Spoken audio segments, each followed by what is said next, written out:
Tonight on The Proof Is Out There. Is this a UFO tracking an American fighter plane? I can't think of anything that size and shape that would be able to keep up with a jet fighter. Is this a sea serpent in North Carolina? Look at that. I hadn't seen anything like that, and I've lived down here for 20 years. Is this a message from another galaxy? Voyager introduced prospective extraterrestrials to our civilization. Maybe this is their response. And why are geese mobbing this car? The Earth is going through some changes that we don't sense, but the animals do. Around the globe are videos. What are those things? It's moving. Photos and sounds that defy explanation.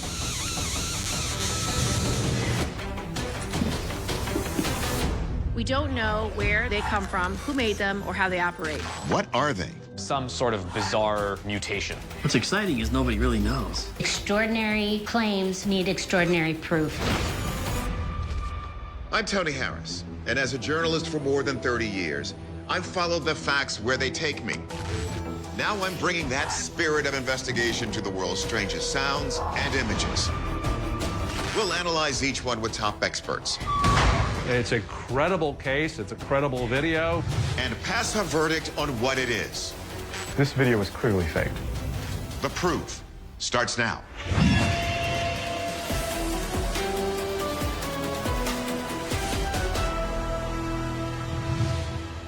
Good evening, everyone, and welcome to The Proof Is Out There. Tonight, we start near the southern border. Within the past few years, 3 videos shot in Arizona were leaked to the public. They reignited the conversation about UAPs and border security. We've investigated 2 of these cases before. Here is the latest clip. April 14th, 2021, east of Tombstone, Arizona. It's shortly after 11 p.m., and an agent with the Department of Homeland Security is tracking an A-10 Warthog plane. He's operating a forward-looking infrared camera, or FLIR, mounted atop a truck. The A-10 appears silhouetted because with this camera, hot objects are black while cooler objects appear white. The leaker didn't elaborate on why this plane is flying over Arizona or why a DHS agent would be filming it.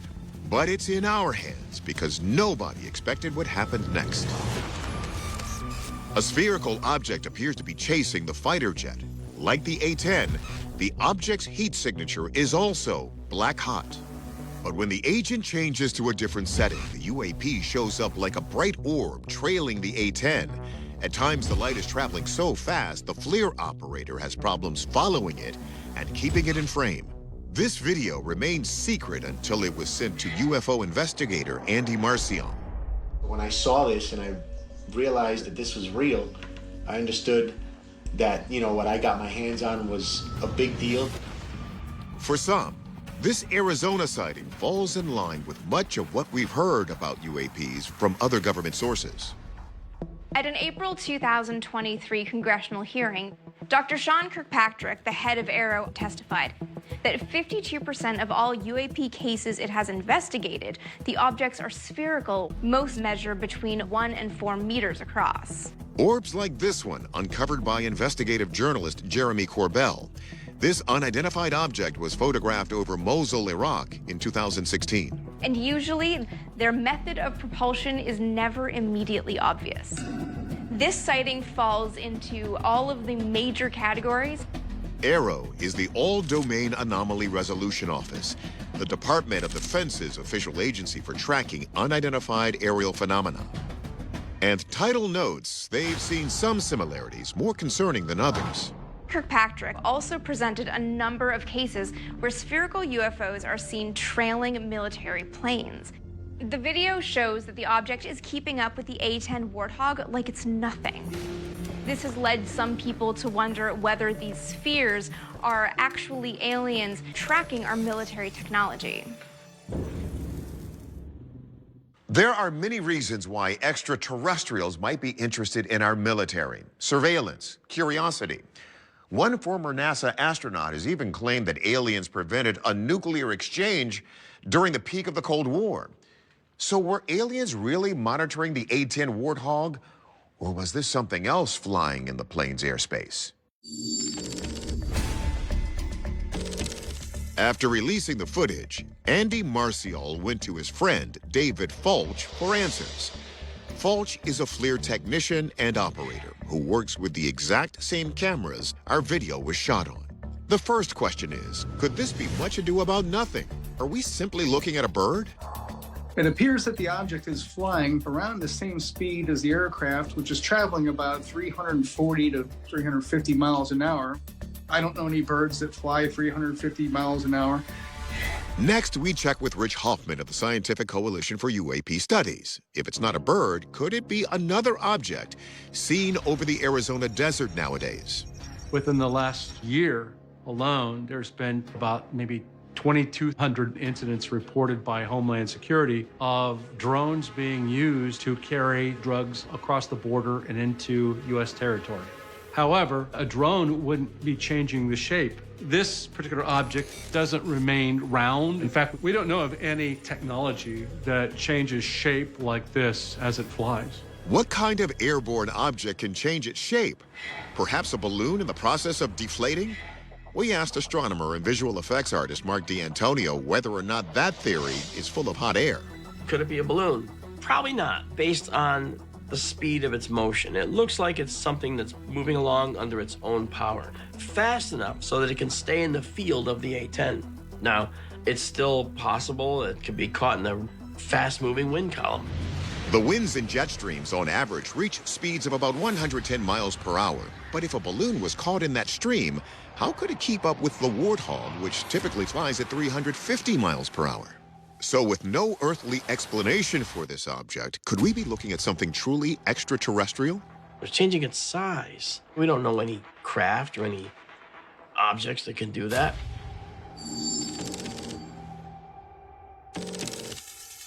Our verdict? We're calling this one a genuine UFO.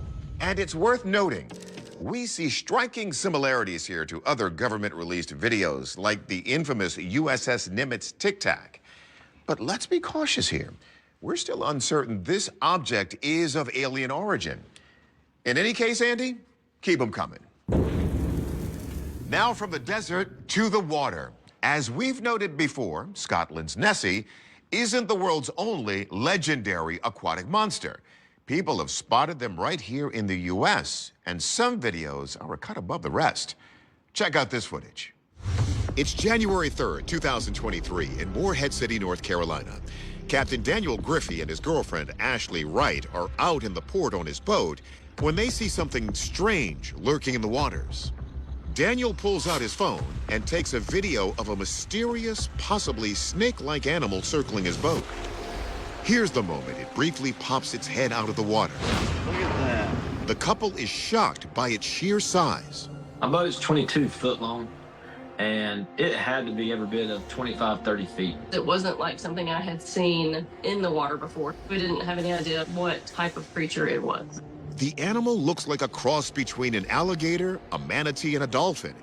Yet compared to the length of Daniel's boat, it appears to be much bigger than any of those aquatic animals, though it's difficult to gauge the size with the shot zoomed in. Field researcher Ken Gerhardt knows the South is no stranger to mysterious water monsters. 200 miles up the coast from this location, we come to Chesapeake Bay, nestled between Maryland and Virginia, which is home to a monster known as Chessie. Chessie is typically described as a dark gray serpentine animal about 20 to 40 feet long with a football-shaped head. The most notable Chessie sighting on record occurred in 1982 when a man named Bob Frew videotaped a suspicious animal swimming near his dock on Kent Island, Maryland. He described it as being up to 40 feet long. He couldn't tell what it was for sure. Scientists from the Smithsonian Institute reviewed the footage and admitted that it appeared to show some type of animal that was real, that was animate, and that he was not familiar with. Another nearby legend is Georgia's Altamaha, believed to live in the coastal marshes around the mouth of the Altamaha River. This iconic sea monster with the flippers of a seal has in recent times been reported as being 30 feet long, just like the creature spotted in North Carolina. In 1830, the captain of the schooner Eagle claimed he saw Altamaha off the coast of Georgia.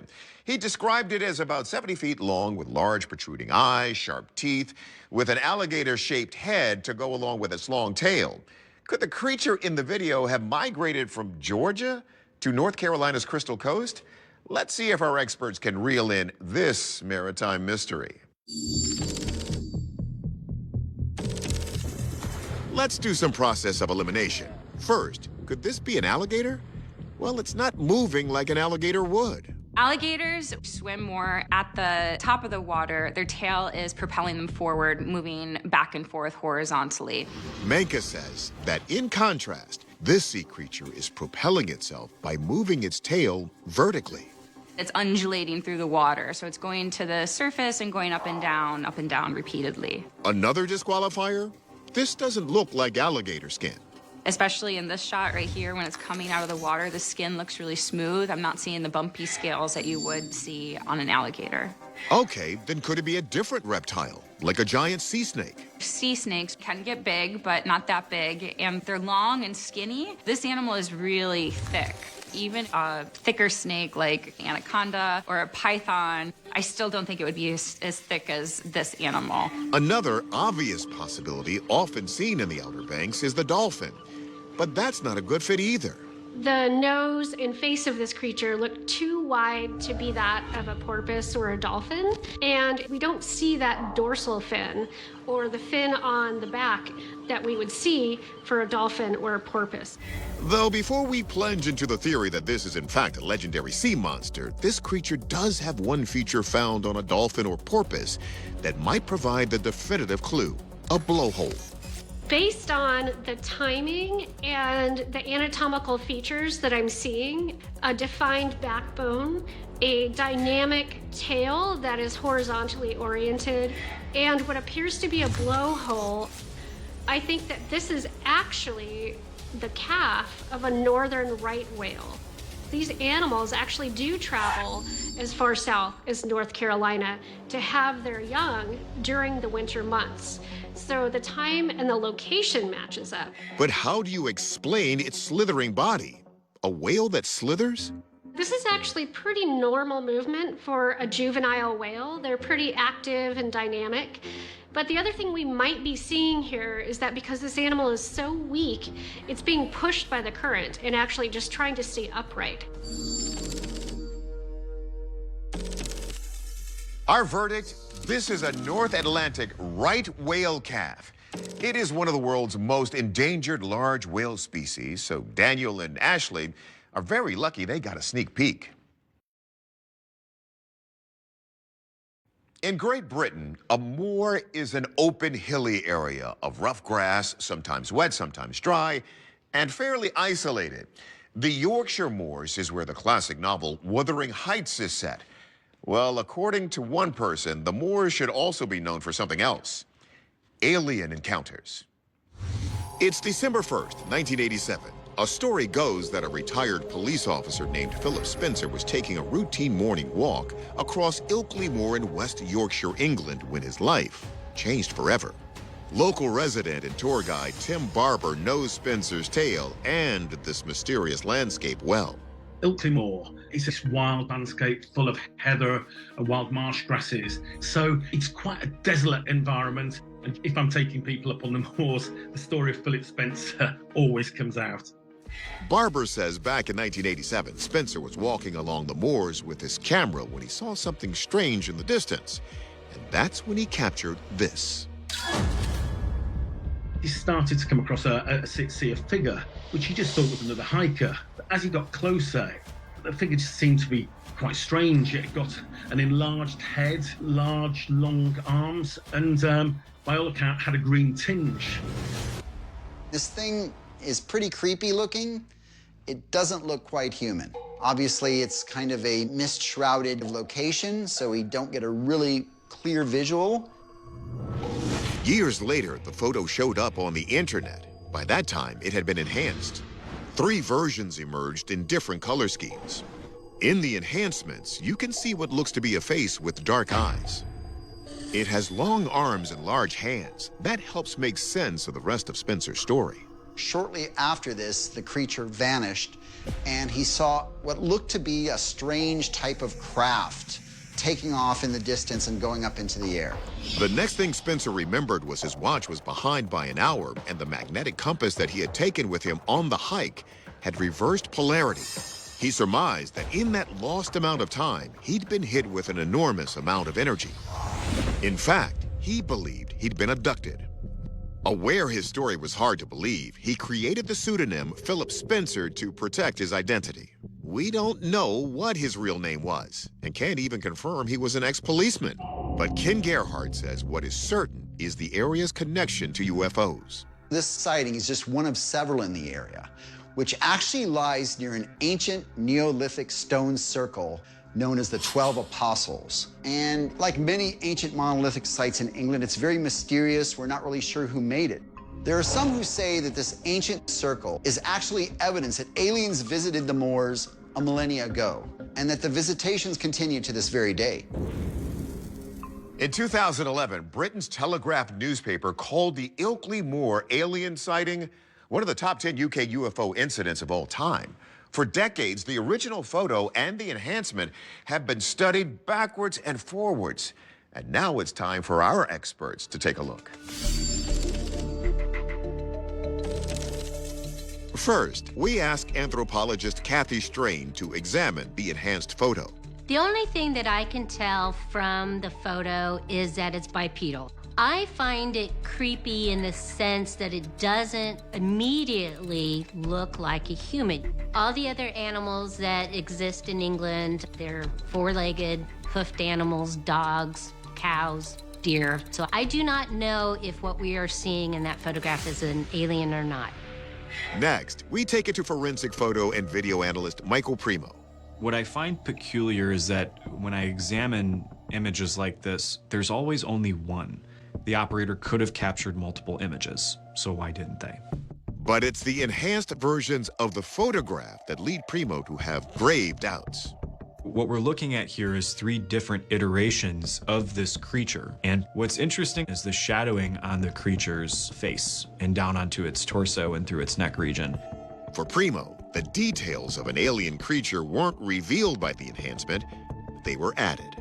None of that information is represented in the very first image that was captured. Information has been introduced, shapes of things have been altered, the perspectives have been skewed, tonal values have changed.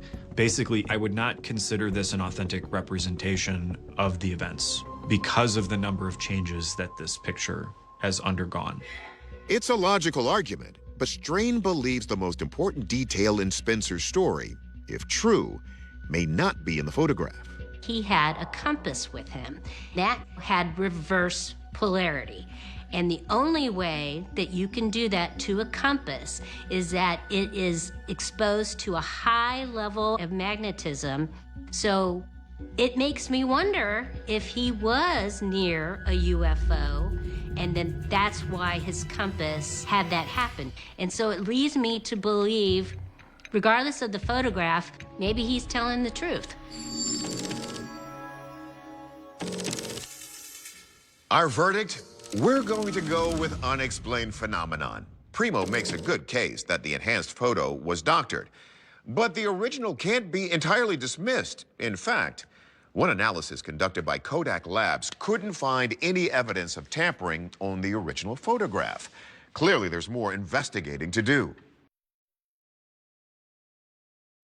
Nearly everyone has had to break for wildlife at one time or another. Nothing strange about that. But the animals crossing in our next video left spectators with goosebumps. August 16th, 2022. It's a beautiful day for a drive through Longzhou, China. But on this particular stretch of road, things have come to a standstill. And it's not because of traffic. A car is pulled to the side of the road to let a gaggle of geese cross. But the geese have other plans. Hundreds of the birds strangely circle the car, surrounding it in an uncanny spiral while blocking traffic. The sea of beaks moves about in a counterclockwise direction with no sign of stopping. When I saw this video, I thought, is there a message that we need to be gleaning from seeing something so ominous? What if the Earth is going through some changes that we don't see or sense, but the animals do? Brooks suggests a deeper connection with Earth's magnetic field may cause animals to behave in ways that seem odd to their human neighbors. Scientists believe that we are well overdue for a full-on magnetic pole shift. A pole shift is when the Earth's magnetic north and south poles swap location. The magnetic field becomes jumbled, but stays intact. The last time this happened was nearly 800,000 years ago. During a pole reversal, it is said that the magnetic field actually weakens. Animals are tuned into our magnetic field a lot more than we are. We've learned that livestock actually tend to line up in a north-south line, kind of like a compass needle. If we're seeing a shift, the strange animal behavior is apt to happen. I think that they're maybe more tethered to terra firma than we give them credit for. Scientists believe that many animals, such as sharks, sea turtles, and even insects like honeybees, use the Earth's magnetic field for navigation. If a switch occurred, it could cause problems in terms of migration, but Brooks believes there could be another factor making these geese ambush this unsuspecting sedan.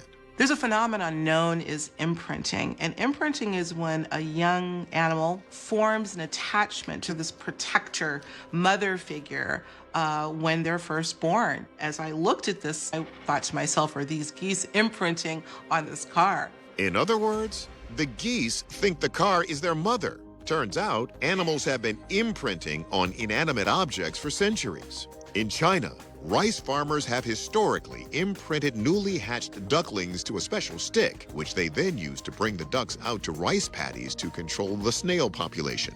So with imprinting, they're sort of looking for this parental figure as a form of protection.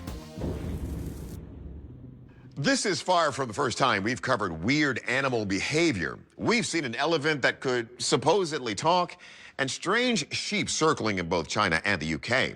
Some of those phenomena remain unexplained. We're hoping our experts will have more luck figuring this one out.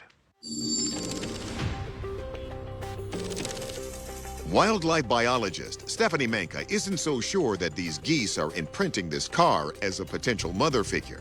We have a lot of geese in this situation, and they would all have to be around this car as goslings. There's a critical window for imprintation after the young are hatched. So it is very unlikely that this many geese were in contact with this car and happened to come across it now crossing the road.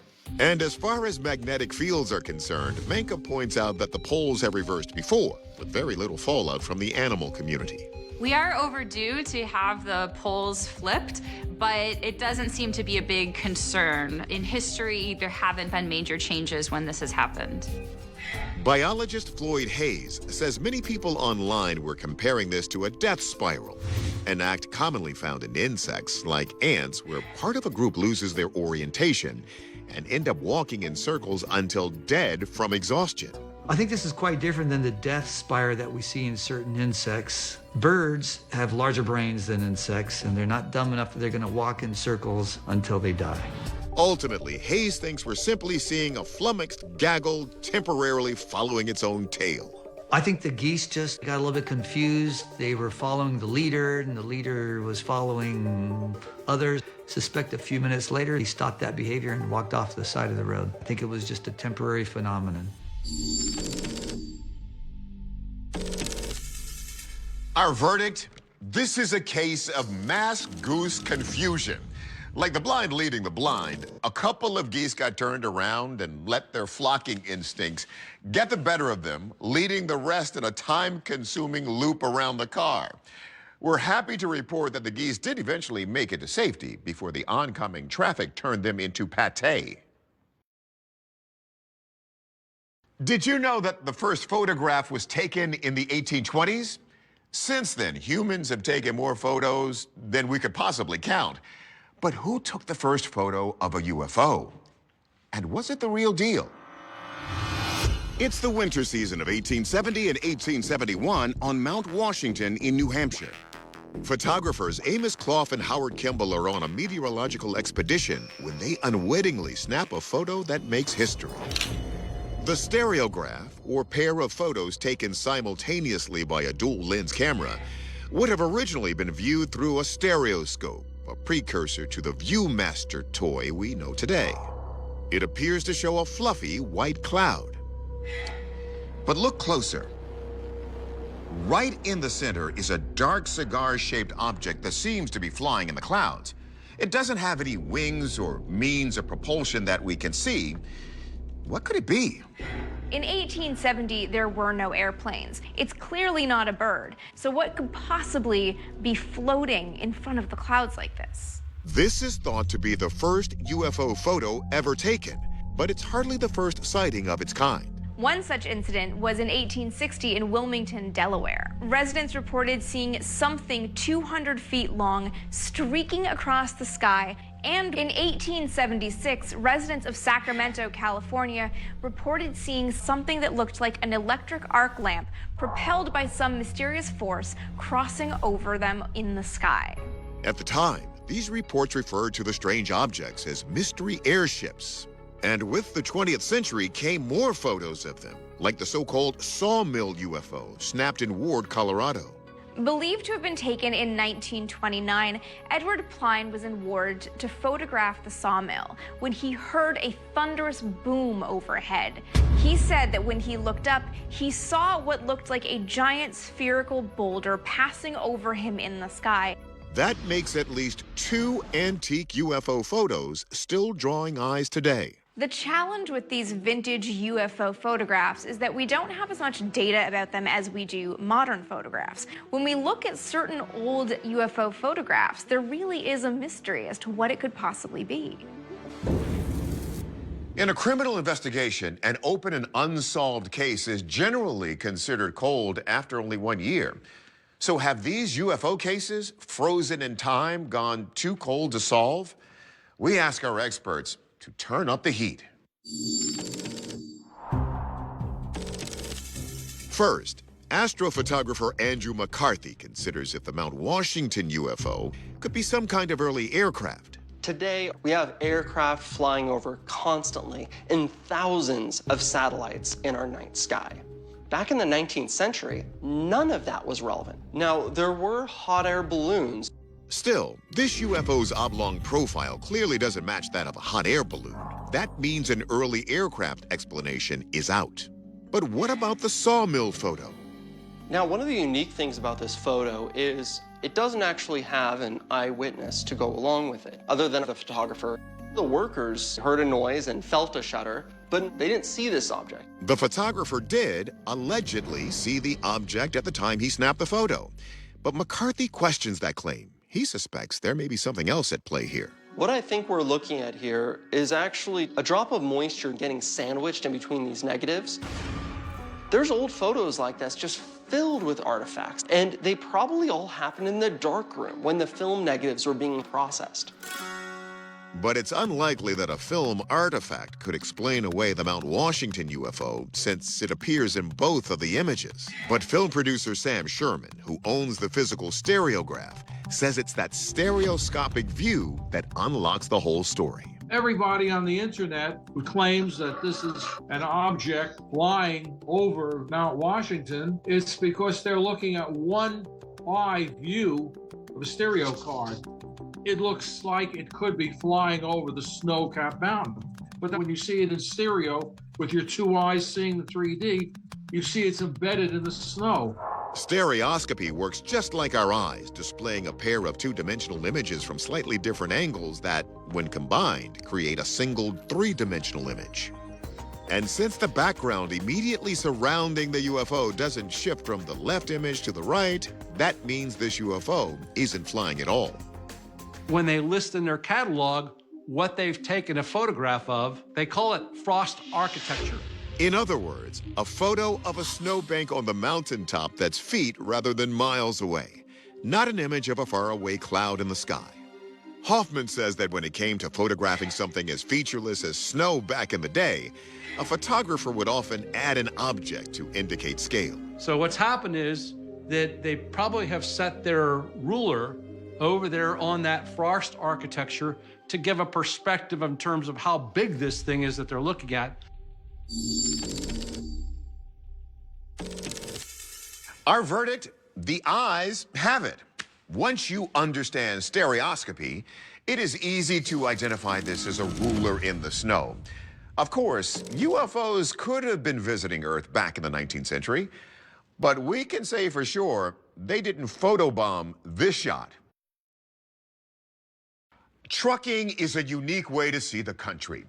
If you can put up with the long hours on the road and if you know your CB lingo. However, the trucker in our next story may have seen or heard more than he bargained for.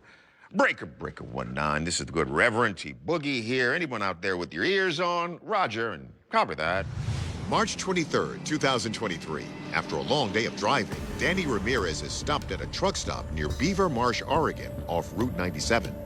It's almost 11 p.m., but after recording these sounds, he wonders if he wouldn't have been better off if he had kept driving. Starting to regret that I stopped at this rest stop.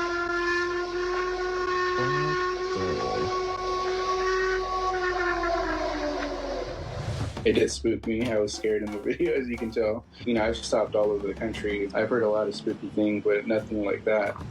Like many online, Danny thinks this could be the call of a Sasquatch, which many Americans often call Bigfoot, and he's not the only one. This vocalization was obtained right on the edge of the Umpqua National Forest, which is thousands and thousands of square miles of prime Sasquatch habitat with a long history of sighting reports. In fact, Highway 97, the road where this was recorded, traverses a particularly secluded portion of the National Forest with only one isolated highway intersection. One might wonder why a Sasquatch would be hanging out around a rest stop where clearly a lot of people go to. Well, there's a perfectly good explanation for that. Food, right? The Bigfoot is thought to be an opportunistic eater, just like most bears and canids, sharing the same traits in scavenging for food. Sasquatches have actually been observed raiding trash cans at rest stops along the highway when no one else is there.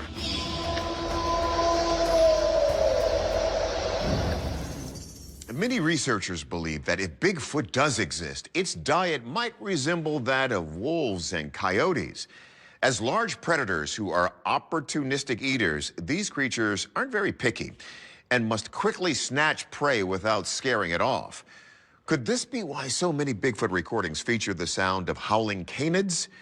Let's check in with our experts. First, forensic audio analyst Rob Maher rules out some potential local culprits. Here's a recording of an elk sound, and we can see it's actually a higher frequency than we observe in the howl.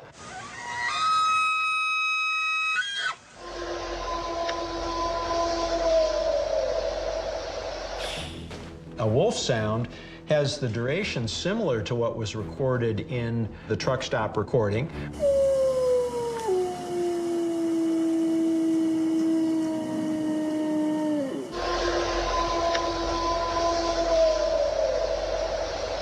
But the wolf howl is very distinctive and does not have the same rising and falling characteristic that are present in the truck stop recording.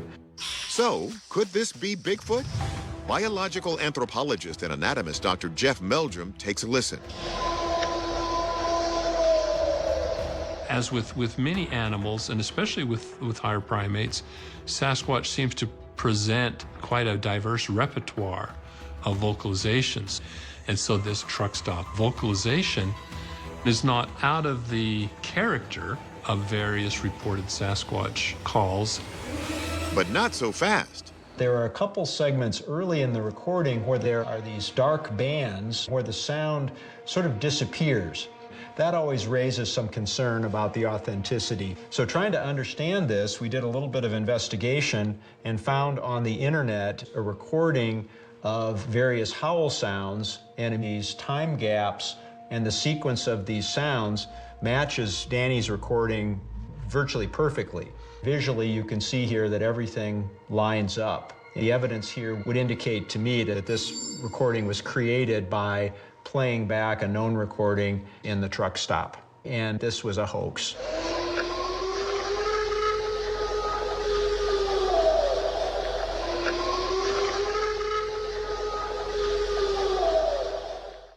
Don't be too disappointed, though. This still doesn't answer the question of what caused these sounds in the recording we discovered on the internet. So how those sounds were made and what those indicate still are unexplained.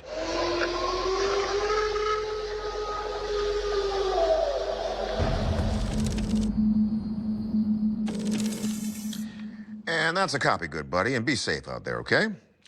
So, we are calling this one a hoax. It's not the first time we've seen someone stealing an audio sample, and it surely won't be the last, but we still don't know what made the original sound. So who knows? Maybe it was a Bigfoot. We won't know until we investigate further. In the meantime, keep on trucking. The James Webb Space Telescope has been crucial in teaching us more about our universe. It discovered carbon dioxide on one of Jupiter's moons, and even water vapor on a distant planetary system. But as many answers as we've been getting, images like this next one raise even more questions, literally. July 26, 2023, the European Space Agency releases a brilliant image from the James Webb Telescope of two young stars forming 1,470 light years away. Among the other cosmic swirls and sparkles in the picture are objects easily recognizable as galaxies and stars. And then there's one detail that shakes the world. Zooming in below the mass of forming stars, there's a tiny orange glow that is shaped like a question mark.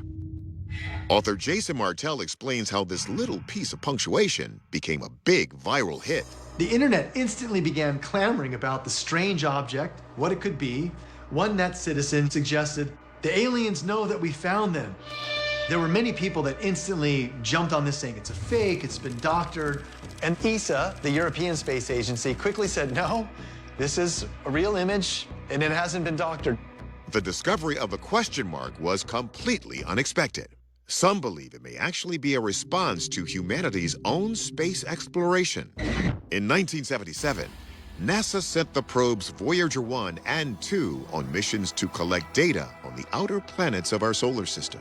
In 2012, Voyager 1 officially left our solar system. Could it be someone found it?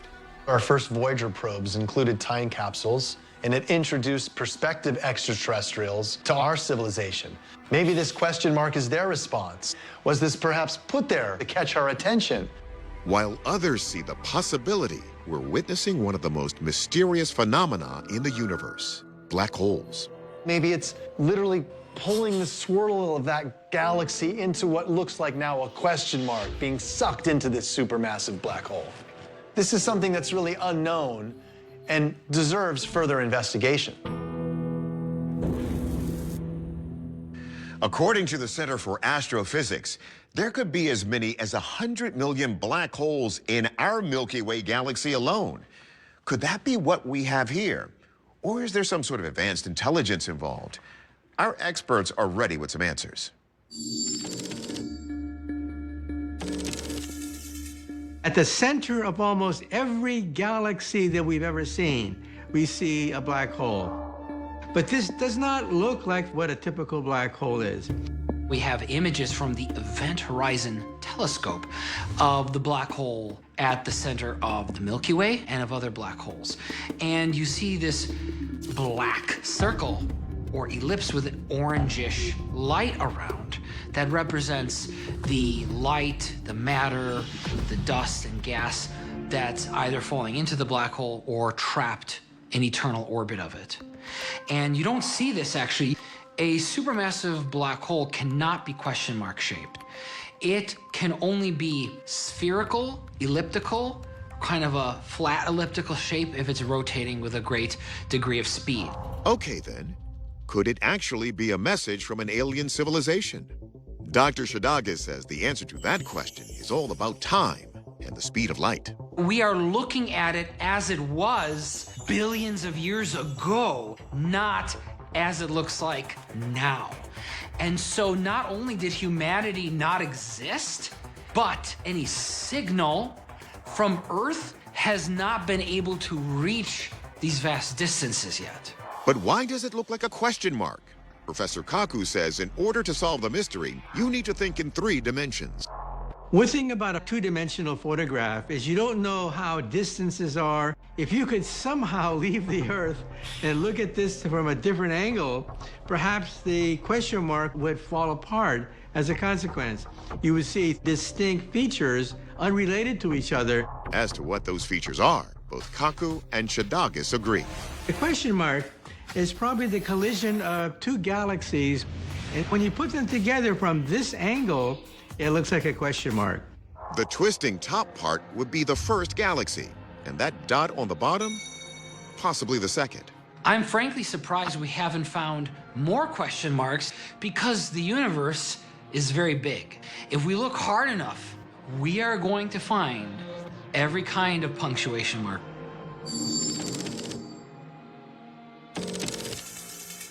Our verdict, merging galaxies.